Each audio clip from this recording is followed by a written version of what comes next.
It's Razor Pop lah. So we told each other everything. I thought we'd work it out. So I sit here alone, wondering where it all went. That's when the teardrop just fell. That's when I started to cry. Each one of you, what was your most embarrassing performance like? I think I know one. That was at Far East Plaza there, the Clad one. But there's this guy who was like crazy over there. They come and like disturb the bandmates.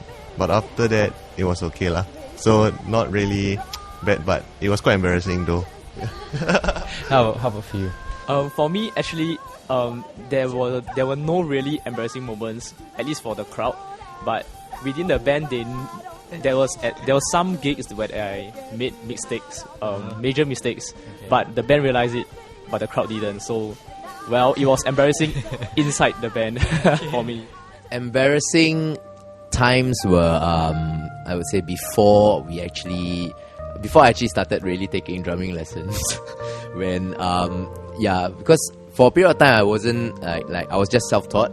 So always when every drummer when he plays, he always speed up. So there comes a point in time where Alia starts to rap already because she has to keep up with the timing. It's like the timing goes from like maybe 150 BPM all the way into like 200 kind of thing. So it's whoa.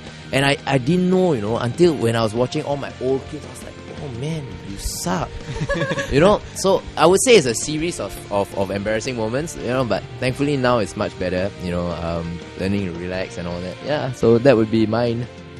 I think embarrassing moments are moments where I forgot what to sing. And then I'll be like, okay, what is the next line? Sometimes like when you are too into the show, you're jumping in, then for what? What's the next line? So I'll try to use all my songwriting skills and come up with one line straight off, and bluff the crowd.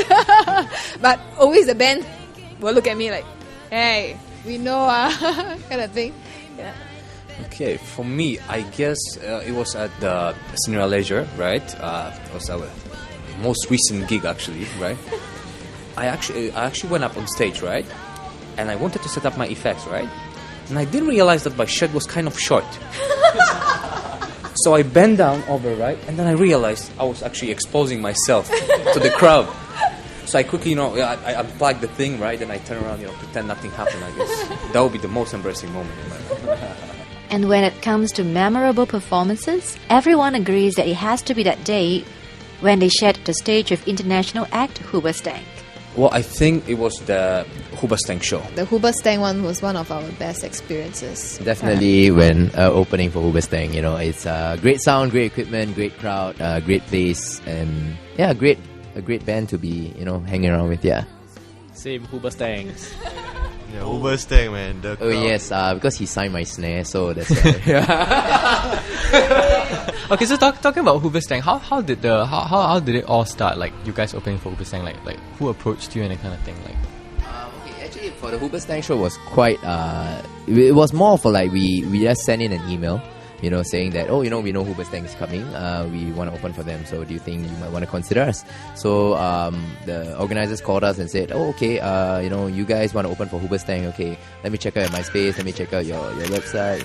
Send me some of your stuff. And then after that, from there we went out, just talk for a while, see how you are, how interested you really are in actually opening for Hoobastank. And after that, yeah, they just said, okay, open for Hoobastank, let you do it lah. Yeah. Hoobastank was great, man. I mean, they were very energetic, very. They were not only about the reason. Yeah, they are not only about the reason, as much as everybody thinks that it's about the reason. But I told them, I said, I'm a Hoobastank fan. I've been, and I'm not just after playing for Hoobastank, but even before that, and it's not just about the reason. It's like there's Crawling in the Dark, there's it's Out of Control, and Did You, and so many other songs. So it's more of like something that we enjoy watching because they were energetic, they were technical, but yet they were able to engage the crowd, and they were very, I would say Doug is a very good crowd mover. Like, I'm there screaming, shouting, and all the crowd's going, crazy, and all that, yeah. Coming up, find out what obstacles the young band faced in Singapore as an independent, self-funded band.